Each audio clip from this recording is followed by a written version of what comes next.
legal. Viewers, this week we come to you with lawyers who are going to make the future of the judiciary and the Indian legal system. We bring you the young lawyers and also a topic that's very close to all our hearts. I welcome on the show today J. Sai Deepak, a lawyer practicing in the Delhi High Court and the Supreme Court, who's making heads turn with his arguments, and also from Gujarat and Ahmedabad, Manasvi Thapar, an advocate there, who's also with his arguments holding people in rapt attention. As I welcome both my guests on the show, thank you for being with us. My first question to both of you, and I begin with J. Sai Deepak. We've seen a lot being spoken in the last few decades, in the last few years now, in hushed corridors, in the corners of the Supreme Court, in the Delhi High Court, in the Gujarat High Court, Manasvi also, where we see people speaking about a certain lobby. We don't mention names here, but it's very clear that there's a concerted, calibrated, calculated effort now being made to ensure that things are looked at in a certain manner, which is trying to sabotage national interest. From Bhima Koregaon to Shaheen Bagh to the Delhi riots case to now the farmers' protests that are happening, the Chief Justice of India's bench had now quite recently in January given a judgment that said, I'm going to set aside the particular farm laws, and also went ahead and had a committee. But the broader picture, the lobby also and always gives it a different view, a tainted picture.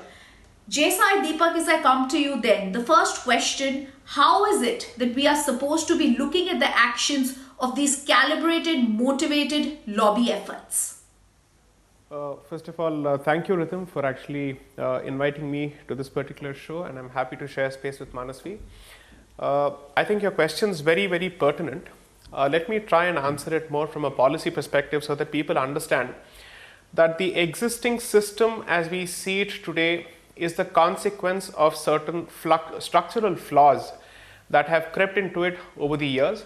And I will certainly hold the collegium system as one of the prime culprits as far as this particular situation is concerned, because the collegium system, according to me, does not enable any kind of transparency, and lack of transparency in the highest constitutional court of the country has multiple ramifications and it has multiple manifestations on different issues.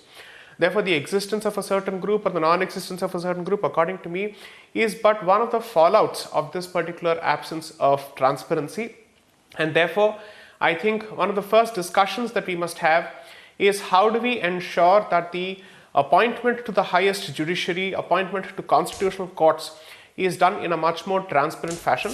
And I think as an institution, since the Supreme Court has shown its commitment to transparency when it comes to its imposition or its application to other bodies of the state or other organs of the state, I don't see why is it that similar standards cannot be applied to this particular body, given the fact that it seems to be occupying the headlines on a daily basis, and given that now that the judiciary is gradually moving into the realm of even the executive and the legislature, it's all the more important that we ensure that this particular body remains fairly transparent in the manner in which it functions, in the manner in which people are appointed. These are certain aspects which are very, very fundamental to inspiring any kind of confidence in the institution, right, which I think unfortunately is slightly on the wane. Right. Manasvi, I also want to ask you, I've seen you several times on the debates. I've also seen J. Sai Deepak on the debate, the lobby rights debate also. The question that I'm asking here is also like I'm asking, there are people, whether we see the Ayodhya case, whether we see people and lawyers now walking out of courts, trying to intimidate the judiciary, trying to put out on Twitter certain facts even before a case is being heard because they want a case to take a particular picture, and this is happening on a daily basis. We've seen it more recently when there are hearings being held, but we've seen this happening as a normal practice. I think it began somewhere in 2015, but now it's becoming so predominant rather, I would say, in the Supreme Court and the other courts, Manasvi, that it's time that someone said it's time to stop, because what they're actually trying to do is destabilize the judiciary. Thank you, Rhythm, for inviting me. I don't think that our judiciary can ever be destabilized. Our judiciary is not built on fragile flowers. Our judiciary is one of the strongest assets of this country, and this is our institution. And as Indians, we all, you, me, Jay, all of us are very proud as lawyers that we have Supreme Court of India, we have courts of India. I don't think so. Why? Because in a democracy, everyone would have a right to criticize, everyone would have a right to disrupt, everyone would have a right to voice. That voice can be as per the judgment of the Supreme Court or various courts, or it can be against them. We have the right to opinion, we have the right to opine, we have the right to think beyond, which may not be true. That can be our opinion. But on the contrary, since 1951 till 2021, the courts of India have held that always that criticism which is going to uphold the courts, the criticism which is positive for the democracy is always welcome. And in a democracy where we have the right to criticize the parliament, we as lawyers have always countered judgments, we have countered judges, but that at no point that means that anyone in this country would have the right to undermine the institution. All those people who have tried to do that have always failed, be it a comedian, be it a lawyer, anyone in the recent part whoever tried to undermine the institution have completely failed in the eyes of the public also, in the eyes of the judiciary also, in the eyes of the bar. As brothers and as sisters, we have realized that we cannot tolerate such kind of incidents, but at the same time we also have to respect different voices, we also have to respect different opinions. That opinions can be different from the view of the judiciary, our lordships, but that does not mean that is a wrong opinion. That does not mean that criticism is should not be taken in a healthy way. And on the contrary, our lordships, our judges have always taken these criticisms with like a pinch of salt. They have welcomed criticism which are positive for the judiciary. And when we talk about disruption, see COVID as a disruption. And now while I'm sitting in Gujarat, the Gujarat High Court is you can see the Gujarat High Court online. Every Indian can see what is happening in the proceedings. So such disruptions which are positive, whenever a disruption happens, it is going to change the status quo. It is upon us. How do we take that disruption? True. Are we going to take that disruption in a negative way, or are we going to take the disruption in a positive way? People who tweet or don't tweet, it is such a beautiful scenario as of now that lakhs and crores of people have an opinion and they have the platforms to give their opinions. We earlier we didn't have such kind of platforms. Manasvi, it is upon all of us to be a very Understood the point you are making, and I just want to tell both my guests here, I am not talking about constructive criticism. I am talking about a concerted effort to try and destabilize the Indian democracy that is being made by what I call the lobby. You can call them certain lawyers, you can call them a certain group of activists, NGOs that are trying to destabilize and trying to disrupt. I would also like to add here, you spoke about COVID. Same lobby members, like I call them lobby members, are trying to say even COVID, Manasvi, that you mentioned here, and I asked Jay Sai Deepak my next question. Even when it comes to something as COVID, it was said recently on Twitter, you mentioned Twitter, so I'm bringing this forward, that that there's a particular Twitter that schools should be now opened up, because the only reason to stop the schools today is also because activism is being stopped by the government. And to add to this, the farm protests, I also want to add, today they are of course this lobby, Jay Sai Deepak, drooling over the international attention coming in, but there were also attempts when this case was being heard in the Supreme Court to try and give this a different picture. Jay Sai Deepak. Rhythm, I take your point well, and I do believe that outside of the question of constructive criticism and structural changes required as far as the system is concerned, there is a factum of existence of certain special interest groups which have constantly tried to put pressure on the system in one way or the other, and those who kowtow to their position and those who toe their line typically end up being in their good books, and they get feted for the positions that they take. They are celebrated as jurists, they are celebrated as path breakers, and those who choose to operate outside the lines painted by this particular special interest group are typically in their bad books. I don't see the point in running away from this particular state of affairs. Of course it exists, that's a fact. However, the question that we have to ask ourselves is, has the system been robust enough to withstand these kind of pressures? I would say in most of the instances it has been. Perhaps in other instances, maybe it's open to varying opinions and different kinds of opinions. Now, in such a situation, what is it that we can do? We have to understand one thing, that this is fundamentally an unelected body which is being subjected to all kinds of pressure, and the pressure here is through headlines, is through tweets, is through articles, and which are strategically timed during the course of certain proceedings, which are meant to influence certain aspects of behavior. Now, at the same time, you have to understand that we live at a time when social media has empowered individual voices and has given it space perhaps which they did not enjoy a decade ago or 15 years ago. In such a situation, people are much more emboldened, and it's difficult to actually turn the tide back, because now you have entered a certain realm and you can't go back. This is irreversible. In such a situation, what is the mechanism and what is the response going to be of this particular institution, where it strikes a balance between preserving its own dignity and also enabling voices which criticize it? That's a question that the judiciary has to ask itself, and that question, according to me, will not be answered unless and until certain fundamental issues that plague the system are affected. So, for instance, any number of people, whether they are from the fraternity or outside the fraternity, don't believe that the system as it exists functions in the same way for different people. It depends on who you engage, it depends on who is shouting for you, it depends on what kind of clout you have, it depends on who are the kind of people who are willing to back up, it depends on what kind of articles and, let's say, editorials you can get published in the Washington Post or New York Times against a certain judgment. For instance, let's take the Ram Janmabhoomi judgment. Notwithstanding the fact that this was a judgment that was consistent with the position taken by the Allahabad High Court, we saw a slew of articles written effectively saying that the Supreme Court has succumbed to majoritarianism. The fact that the Supreme Court wrote a 1045-page judgment going through archaeological evidence and historical evidence and oral testimonies never even got any kind of traction. So I'm completely with you on the point that there is a systematic effort to put pressure on this particular system, but whether the system has succumbed to it, I don't think it has by and large. But I don't think this kind of a pressure must be ignored, because at some point or the other, systematic, sustained, persistent pressure is bound to yield some kind of results which may not be in the best interests of India as a country, as a constitutional democracy, and also for the health of our institutions, especially the Supreme Court of the country. Absolutely. I think very eloquently put there, Sai. Manasvi, I also want to ask you, recent tweets have been seen, but coming back to 2015, I remember the first midnight hearing was held when the death sentence to Yaqub Memon was being done in the Supreme Court. After that, I was present there. After that, we've been seeing systematic hearings that happen in the Supreme Court, whether it's a midnight hearing, whether it's other cases. I remember the Karnataka legislative case when there was this big thing was also being heard in a midnight hearing in the Supreme Court.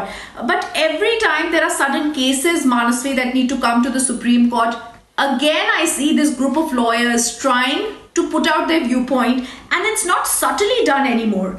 It's become on social media so rampant that they try and paint a picture so that a hearing is heard a certain way. If a case is put forward of a journalist that's been already listed, it will be put in such a way that this case is being heard out of turn when it's not.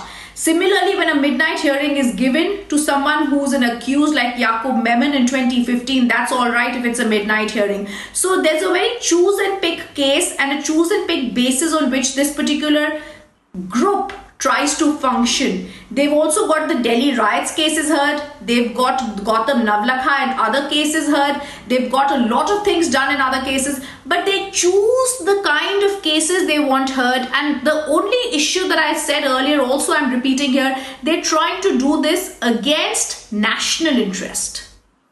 Yeah, so I understand your question of this gang, this group, or a lobby.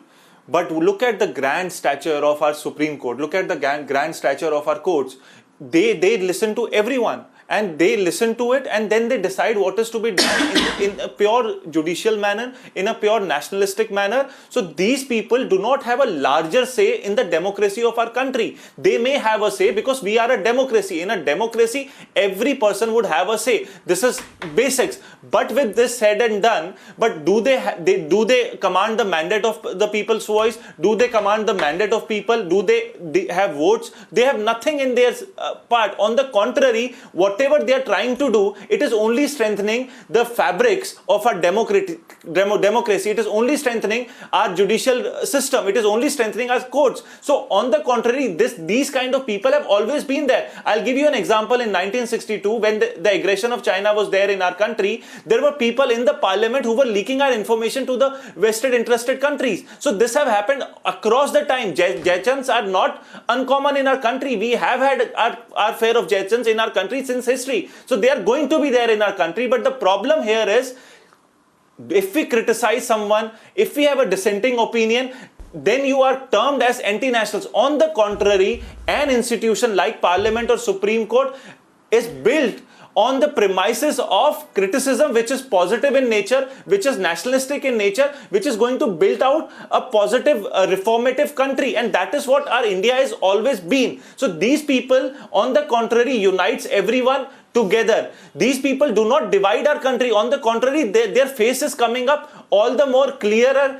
in social media, in media. So we don't need to worry about our institutions like the Supreme Court, because our Supreme Court is, I'm repeating it again, not so fragile that this 1-2 people from the lobby or the entire people you may name or not name could damage anything. And the country is not so unintelligent that they would not buy what is in black and white. They understand, the people of this country totally understand that what is going on, and the judges also understand what is going on. So the country stands united, have always stood united. Different opinions from the judges or from the people in power does not mean that they are anti-nationalist, but we need to identify those people who try to divide our country. Definitely we need to identify those people whose complete aim always have been to see that how do we make sure that the institutions are going down the drain. That needs to be stopped out. But we should always welcome criticism. We should always welcome different opinions. But that is how democracies would function. J. Sai Deepak, the question that comes from what Manasvi is actually saying, I remember in December 4th, 2017, where he stops from, I want to take up from there. I remember the Ayodhya case. You mentioned it earlier, the Ram Janmabhoomi case. And I remember the words. There was on one side Rajiv Dhawan, senior advocate, Kapil Sibal, Congress top legal, and also I think Dushyant Dave. I'm not too sure who all were there, because I was actually in the United Kingdom covering the Vijay Mallya proceedings, and suddenly I realized that there would be no attention in the UK proceedings, because every attention was garnered in the Supreme Court. And I immediately understood in 2 lines what was happening, because there was a mad rush when I heard that lawyers had walked out of the Supreme Court, and they had said out of the Supreme Court, the Chief Justice's court, and said that they would not be a part of any proceedings. I also remember certain words that had been said by lawyers in the court when they said and threatened to walk out, saying they will not continue these proceedings. This case should be heard after the 2019 elections. So even when it came to the Ayodhya case, it was politicized. Then when the Ayodhya case came up later, there was an attempt being made to give tariq after tariq, date after date on some pretext or the other. If this is not a clear attempt, and I'm just giving one example of trying to be motivating every case by these people, then what is? And my second question, where Manasvi said, of course criticism is welcome and our judiciary is unshakable, but this concerted effort, which is extremely against national interest, somewhere needs to stop. How can we move towards that? So let me give a high-level response first, and I completely respect what Manasvi has submitted. My point is this. I think it's all well to basically say that this grand institution is unshakable, and its edifice and its foundations are so strong that no attack will impregnate this particular fort of constitutionalism and all that. But let's be realistic, let's be practical. The common person on the street is not enamored by constitutionalism. He simply goes by what is the opinion of certain influencers and movers and shakers about a certain institution. And if certain people start using their clout in a certain manner which is directed at undermining the institution's credibility, then the fact of the matter is that the common person is bound to fall for that particular opinion. That's point number 1. Point number 2, in a matter as sensitive and delicate such as this, I don't think you simply look at whether a certain position has had an impact on the outcome. You basically see whether you have chipped away from the confidence that people enjoy in that particular institution. Therefore, what is the test? Does the institution enjoy the same confidence that it enjoyed in the 60s, 70s, and 80s and in the 2000s? Does it enjoy the same level of confidence today? I am not saying that this is entirely the making of a special interest group. I am consciously of the view that this particular situation, the state of affairs that meets the eye today, is a contribution of both sides, which is to say that there are certain systems that have to be put in place as far as the judiciary is concerned, and there are certain checks and balances that people must observe when they speak of this particular institution. To say that every comment must get the benefit of dissent and free speech and use it as a catch-all defense, according to me, I'm sorry to say, doesn't strike a distinction between constructive criticism, informed criticism, uninformed yet genuine criticism, and plain, scurrilous, malicious attacks. We have to strike that distinction. Okay? So according to me, the fact of the matter is, there is a lot that perhaps the system can do to set its house in order, to inspire more confidence. But the fact also is that in matters such as Ram Janmabhoomi, I watched the proceedings. I was there almost for every day. The kind of language that was used, the kind of intemperate language that was used, there was practically no distinction between arguing before the Supreme Court of India and shouting on the well of the floor, on the house of a floor in a legislative assembly. This, I think, is a distinction that needs to be made. The manner in which you conduct yourself, let's say, in a legislative assembly is not the manner in which you conduct yourself in the Supreme Court of India, especially if you happen to be an officer of the court, if you happen to be a trained lawyer who is supposed to argue before the court. It is possible to effectively place your, let's say, opposing point of view before the Supreme Court of India without necessarily denigrating that institution. But when you don't strike that balance, when you don't strike that particular distinction, then I think you do disservice to the very cause that you represent. People can have any amount of differing opinions. I'm someone who's a fan of diversity, but I'm also for responsible articulation of a certain point of view and temperance in language, which I think is a falling standard with every passing day in the Supreme Court. Oh yes, absolutely. I completely agree with what you are saying wholeheartedly, because I myself saw the Ayodhya judgment and the kind of language that was used there, Sai. Manasvi, that is the question, and as I give you the last word on this, this is exactly what I want to ask you. This is no longer about high flowery words, Manasvi. This is about a judicial system which you love, I love, the Constitution of India, which Sai is talking about. We've all read about the beauty of the Constitution, the preamble, and I think all of us really, as lawyers and fellow people who love the law, understand what this is all about. But trying to misuse this system for their motivated gains by these people now needs to stop, because this is happening too much. It's been happening for too long, and it's getting to be a very dangerous precedent for our democracy.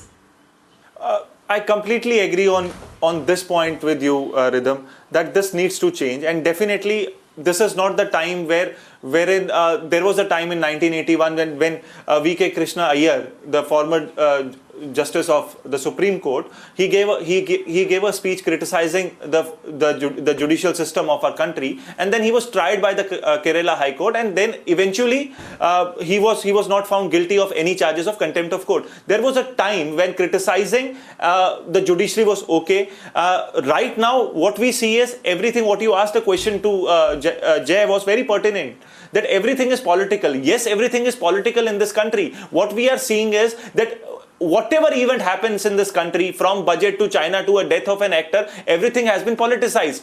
We, in a country where every 15 to 20 days there is an election, have been very politically active. Everything we discuss on a chai is a charcha on politics. That is how our country works. But the problem with this discussion is when around 50% of our parliamentarians have criminal background, what kind of Swachh Bharat are we looking forward to? What kind of ideology we want in our parliament? What kind of people do we want in a judicial system? What kind of, as an officer in the court, since the day I joined my law school till today, till my death, I am going to respect my judiciary. I am going to respect my parliament. But we don't see that same case in our parliament. We need to be aware. What we are discussing is very important for the future of our law and our democracy. That what kind of future do we really want? What kind of people do we really want to practice at the bar, and what kind of people do we want in the parliament? So we as voters and as citizens need to be be aware that हमको भाषा पे, हमको किसी के भाषण पे, we should not be in that air of tsunami or a ocean or a flood. We should not give our votes. We should think before voting anyone. We should think before choosing a profession, and that is very important. We have a code of conduct as lawyers. We have a professional code of conduct as lawyers. Other professions don't have such kind of codes. We need to respect it. What we have it, we need to respect it, and we need, as lawyers, we need to conduct it also. When senior lawyers, we see such kind of conduct, what would they would understand, what juniors would understand from that needs to be questioned. Now you have the right to differ from a judge. You have a right to differ from judiciary. You have a right to question the law, but that does not mean you'll question the conduct of the institution. You'll question the conduct of the entire democracy. We need to accept that different views should be respected, and at the same time we should respect the people in power. We should respect the judiciary. That should also go hand in hand. We should live in an environment wherein we should think not of us, our present political dreams or aspirations, but of the future generation of this country, a beautiful country with 130 crore plus Indians. We should think of everyone before making a statement when we hold a politically or a publicly respectable position. Yes. Absolutely. Manasvi, as I thank you for being on the Legal Eagle, I also thank Jay Sai Deepak. Very eloquently, both of you have put forward the situation, because the bottom line is, when it comes to national interest, there can be no compromise. I thank you both for being with us. We will see you next week. This is a debate that we've spoken about. This is also a message to this group.